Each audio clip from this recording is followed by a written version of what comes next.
All right, let's start, Matt, with the interesting coaching in the end of regulation. I didn't quite understand it. I thought they should have run another play instead of hoping for a 56-yard field goal.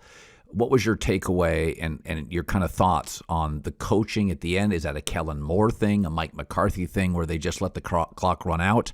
You cross your fingers. It almost felt like they survived the Cowboys coaching.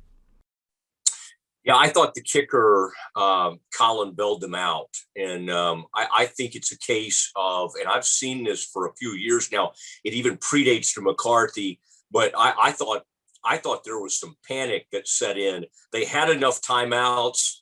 You could tell they sort of wanted to force a running play. What happens to this coach is that if he gets even close, and you saw him in a previous game do this, I think it was the first game, in fact, maybe before the half, if they get to where like he possibly could make a kick, they just want to slow it down and are scared of doing anything at that point. So I do think some panic set in.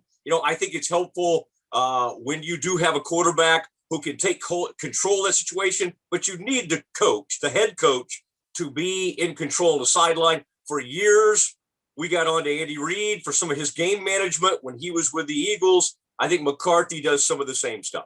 And if they miss that field goal and they lose that game, that was going to be an enormous talking point. I thought, overall, I thought Justin Herbert basically had to overcome a couple of iffy officiating calls, but overcome more than that his teammates. About 13 or 14 penalties. He had a bad red zone pick. But as I watched that game, I thought Dallas sort of dominated the first half. They didn't make a lot of adjustments in the first half. Dallas was gashing them for yards. The penalties were just, it's so Chargers. It was so insane. Herbert did have a bad pick six, although I think he's a remarkably gifted young talent. You don't probably see him as much as we do here in Los Angeles, but your interpretation of what you saw Justin Herbert do today against the Cowboys defense. I love this quarterback, and I did last year. I just made it a point to watch him week after week because you could see the development. My wife commented late in the game, Colin, she said, "This is a poor man's Brad Pitt." So I don't know. That was one of the comments that came out of our household. But I really think he's just a tremendous quarterback. Now, Aikman did this early in his career. There's something he does that I think he'll grow out of. The pick you're talking about in the red zone, Allen got tripped. This guy's so on time and his throws are so great. He stays on schedule no matter what. And sometimes he doesn't let play out what's happening in front of him. And he ripped that ball to where he thought Allen was going to be. That was just a weird, and that was some kind of bad luck. Now, I thought the Cowboys, that's a game the Cowboys usually lose, which makes you think, okay, what could be at work? And to your point on what a horrible, we're almost to the point, all these quarterbacks got hurt in the first set of games, in the early set of games, early window. It's almost kind of like they told the refs, hey, if anybody even gets close to the quarterback, shut down the play.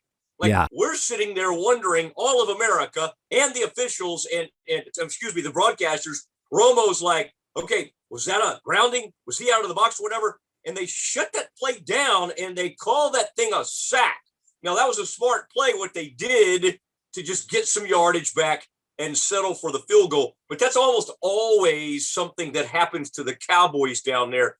To see those kinds of things happen to an opposing team, I'm talking about holding penalties. I'm talking about some strange penalties. And you're right. There were some things. Think about what the Cowboys overcame to win this game today.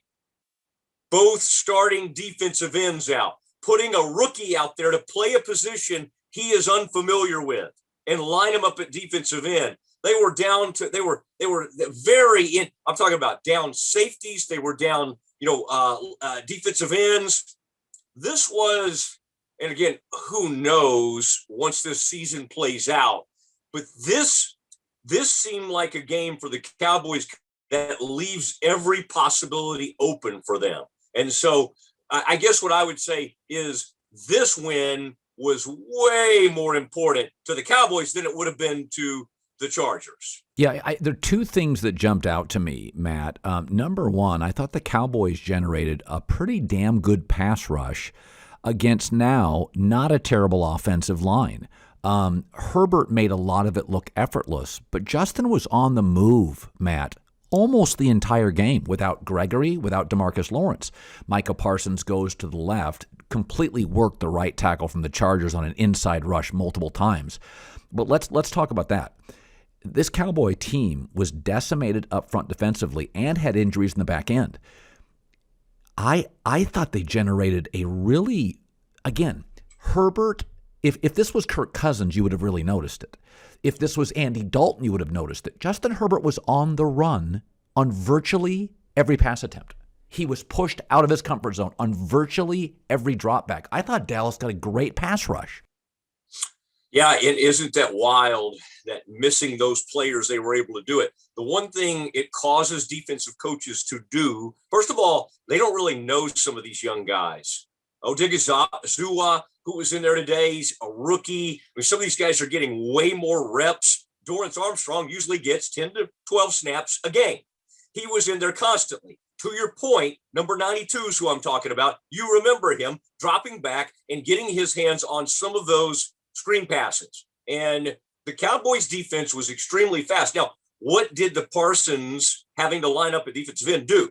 Well, it caused a former first-round pick to get a lot more snaps. He got like 10 snaps last game. Who'd you see a lot? Van Der Esch. He got a sack. He was racing around. There was a guy named Curse out there, Jaron Curse. And I thought he played. I mean, they loved. You heard the broadcast.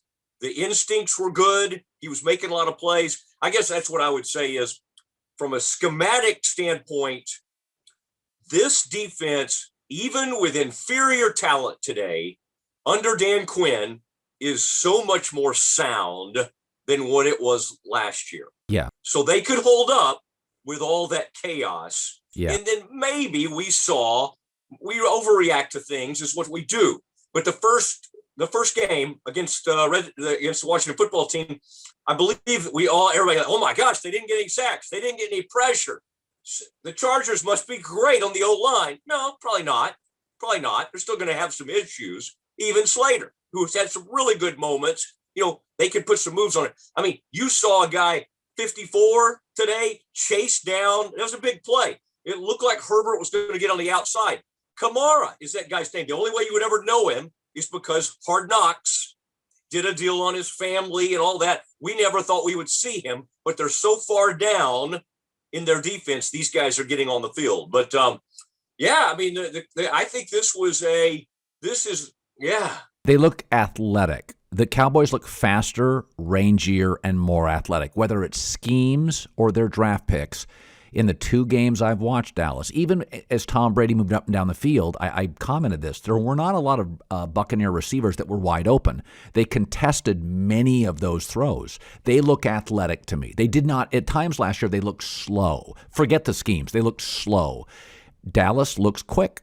You don't get it. Hey, listen, Keenan Allen, they had one open receiver that was called back. There was a penalty. Shocker, the Chargers had almost 15. But I think Dallas looks much rangier and more athletic than a year ago. I think you're right. And when you talk about that speed, I think we need to mention Tony Pollard at running back, going for, I believe, 109 yards today. And while this coaching staff and Mike McCarthy has been maligned about not running Zeke as much, I think you have to give him credit today for saying this other guy's got the hot hand. Yes. He's ripping off 7 or 8 per carry, and this is a home run back is what he looks like. I mean, he had he had like a 30-yard run. I mean, this guy hits the hole in a hurry, and then you can almost use Zeke to kind of bludgeon the defense a little bit. Let him lean on people and get them tired. But what do you do against a guy like Bosa? I thought what they did that was smart was we've always heard this. It's an old teaching thing. Run at him. When they have some unbelievable pass rusher who's so great, we talk about he is a great player. But sometimes if you run right at, and they would do that some today, they were cutting back, going at him, and he seemed a little out of sorts at times when they would do that. But I thought that was a good strategy today. They didn't force Zeke. I mean, they hammered him in there some, but they said, you know what? Pollard's a great matchup. They had nobody that could stay up with Pollard's speed. And I thought that helped, but it was funny. Like you said, when you say they dominated the first half, it was really the first quarter. I think I saw that they had like 13 first downs in the first quarter, and then it just leveled off. Yeah. And they didn't do a whole lot the rest of the game. I do think this when I watch Dallas. This offense, Dak has never been an artistic thrower. Zeke has declined for several years. My concern with the Cowboys would be this. When Zach Martin and Tyron Smith are healthy, this is a very formidable offensive line. Both were featured on TV today. They're very, very good players still. They've taken care of themselves. Tyron's going to be a first ballot Hall of Famer. Zach will probably get on the first vote as well. What I would be concerned about if I was Dallas is old offensive lines, week 13, week 15, week 16. As I'm watching Dallas, my takeaway is they're going to have a chin. They're going to score points. This is a team that doesn't win any other way but shootout mostly. I do worry about their offensive line because I still think Tyron Smith and Zach Martin are their best offensive linemen. Do you trust their other young offensive linemen? I don't trust their backups, but I can't say as I look around the league that I see a lot of, the bottom line is if these guys are really young and talented and great, they're going to be starting. So I don't think there are a ton of teams. We even saw the great Chiefs fall apart at the biggest moment in the Super Bowl, and they couldn't hold up. So I think any team is susceptible. The best thing for the Cowboys, and of course this guy had to miss a game for heat exhaustion, you saw the other day, but this Inseki is a veteran who can play both tackle spots. And then the guy you saw out today has grown a lot in his second year, Terrence Steele. So I do think they are set up in a better fashion if they were to have some injuries to be okay with it. The one thing I would say that bodes well is that Tyron Smith, if he's going to miss games, generally misses it with back and neck issues. And for whatever reason, via surgery or whatever it is, he seems to be in a much better place, and he looks very dominant right now. So I'm not saying book him for the next 15 games. I'm just saying I feel a lot better about this line than I did last year or even the year before. They could stand up to some injuries. It's interesting as I look at the NFC East this morning. I think the Giants' offensive line and Daniel Jones' inconsistency is simply too much to overcome to be a playoff team. I think the Eagles' defensive front is formidable, but Jalen Hurts, he is highly unproven, but their defense will keep them in games. I think Washington's using clearly a backup quarterback. As I sat through week 2, I've now seen Washington twice, the Giants twice, the Eagles twice, and the Cowboys twice. In 2021, it's an offensive league.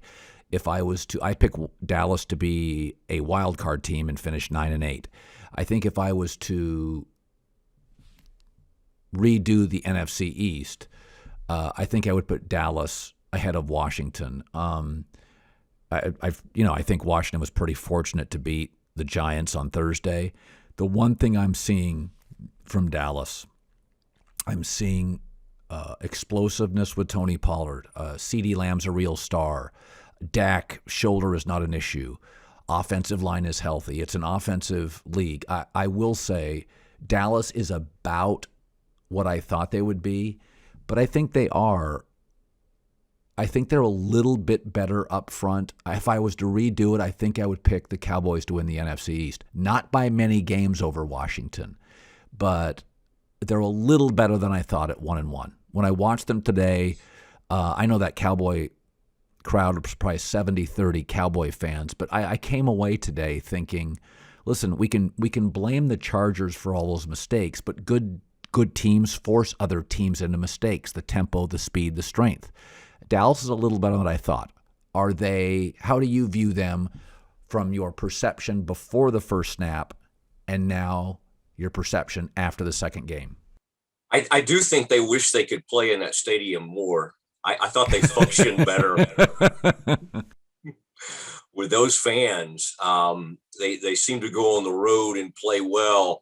The one thing they have to shore up, they have a problem with their special teams coach. You guys on the West Coast are familiar with John Fossil, and he is an intriguing, sort of engaging character.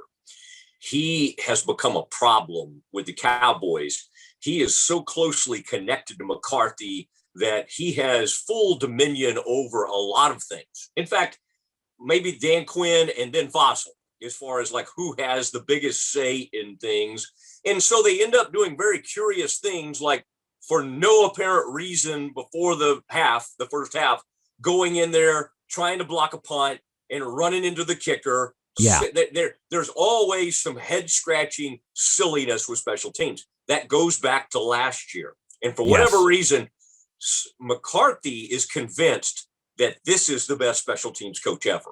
I mean, it's like they're just little buddies and they just spend a lot of time together. So they need to sort of figure that out. But I would probably right now, even though I'm the first to go after Jerry when I think it's appropriate, from what I've seen, and boy, Hurts, who I really liked, I watched him at Oklahoma, I watched him in Alabama. That mess they threw out there today, where you just drive after drive and they can't get anything done, and they have their wide receivers need to be guys that have time to do double moves, get open downfield. Rager is not a guy who's going to break tackles. He's just an explosive receiver. I would say, unlike last year, the Cowboys have a chance to win this thing by 2 or 3 games. I think they really do. And last year, it was just a joke of a division. I think it could be a joke of a division this year. But I do think the Cowboys are the class of this division. And I know Jerry and everybody associated with him enough to know that they viewed today's win as enormous. This was the biggest win they've had in 2 or 3 years. That is the way they're going to come out of this thing thinking. I promise you. You note that on the special teams coach. I'll give you my theory on that. Is that special teams coaches often get marginalized as the least important coordinator, right? Even a great D-line coach will get more press than a special teams coach, or a great young offensive line coach, because there's very few elite offensive line coaches. So special teams coaches, to stand out, have to take big risks. Gunther Cunningham for years, in the league, John Harbaugh. And that's not to say that I like some risks in special teams, but sometimes to be respected and to go from special teams coach to head coach, you have to be seen as spectacularly creative or wildly effective. Well, how do you do that? Blocked punts, tricks, changing the dynamic of games. And when you bring that up, it is interesting. I know because I live in Los Angeles. USC had a special teams coach, John Baxter, and he had the same spell over Clay Helton. Clay let him do anything. And about once or twice a year, they would pull off a zany special teams home run. Just a crazy, crazy success in special teams. But it was a resume filler. He was constantly taking big swings. And special teams are at their best if they're sound with a 2 to 3 times a year major surprise. It's almost like officials. When you don't talk about them, they're highly effective. When I don't know your special teams coach, he's highly effective. So it's interesting. I saw this at USC where John Baxter had a spell over Clay Helton, and it was almost as if he wanted, as he aged, he was in his 50s, I want to get a head coaching job, where you're not going to get that with sound special teams coaching. You need to lead the country in block kicks. So I wonder if that's happening, that this special teams coach who was with the Rams, now with the Cowboys, he wants a head coaching job. His dad, Jim Fossil, was a head coach. And how are you going to get big swings? That's just kind of my theory on what I've seen in my life in football. I'm glad we went there. I've been wanting to hear about your special teams theories for years, in fact.